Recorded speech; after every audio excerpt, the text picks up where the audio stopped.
Okay, so if you're asked to prove this identity, okay, what we need to do is show that the left-hand side is equal to the right-hand side, and in fact identical. Okay, so that's why sometimes you see 3 lines there, because that just saying that, look, the left-hand side is exactly the same, is identical as the right-hand side for every value of theta.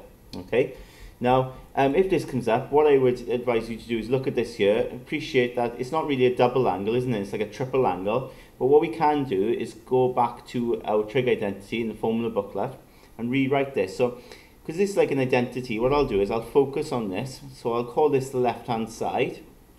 Okay, LHS, left-hand side, and I'll try and see if I can get this to come out as the same as the right-hand side. So, cos 3 theta, right?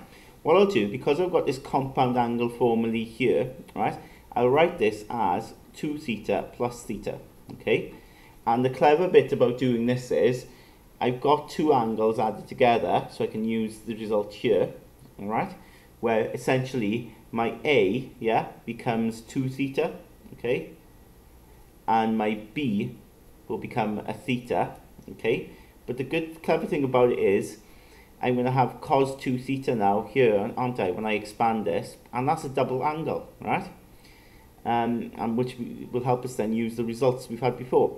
So let's expand this, as I said. My A now, remember now, that's my A, and that's my B, okay? So when I put it in here, I have cos A, so it'll be cos 2 theta. Cos B, so that'll be cos theta. And remember with the trig identities, because I'm choosing plus there, choosing the top option, I choose the top option there, which is a minus. And then sine A, so that'll be sine 2 theta. And then, of course, sine B, so that'll be sine theta. Okay, so I've got that there. Now, what's good, as I said about this, is you've got a double angle here, you've got a double angle there.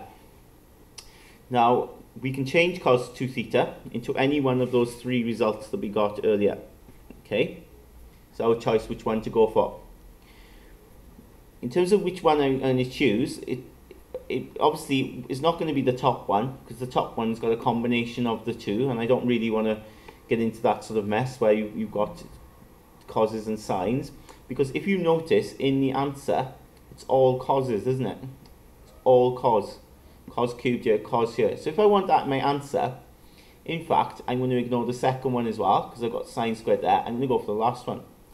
So I'll rewrite cos 2 theta as 2 cos squared A minus 1, yeah? Of course, 2 cos squared theta then, minus 1. I'll use that letter. Times then cos theta. Take away. Now sine 2 theta, I'll change that as well. Of course, there's only one identity for sine 2a, so that'll be 2 sine theta cos theta. That's what sine 2 theta becomes, times sine theta. Okay? On the next line then, we can expand this bracket. 2 cos squared times cos is 2 cos cubed. And then so we've done that. 2 cos squared times cos theta is 2 cos cubed. And then minus 1 times cos theta is minus cos theta. Now here, if you notice, I've got sine theta times cos theta times sine theta. Well, I can bring that sine theta to the front. So it'll be like sine theta times sine theta. That'll be 2 sine squared theta cos theta. Okay, so the 2's already there in place. But I'm just, instead of having sine theta times sine theta, I'm writing it as sine squared and cos theta. Okay. Putting them together, multiplying them.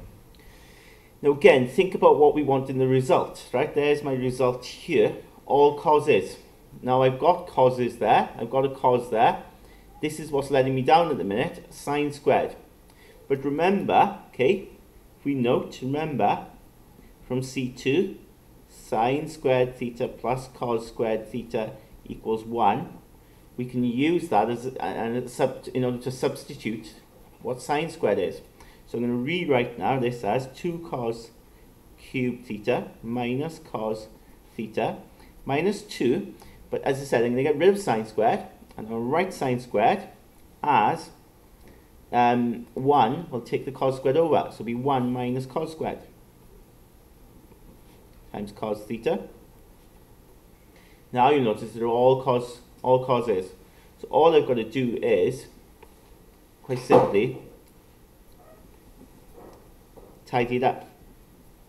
Now perhaps you'll find it easier to put that cos theta in front of that bracket. And then we'll expand that bracket on the right hand side. So get minus 2 cos theta, and I times by the 1. And then when I times it by the minus cos squared, I'll have minus times a minus is a plus.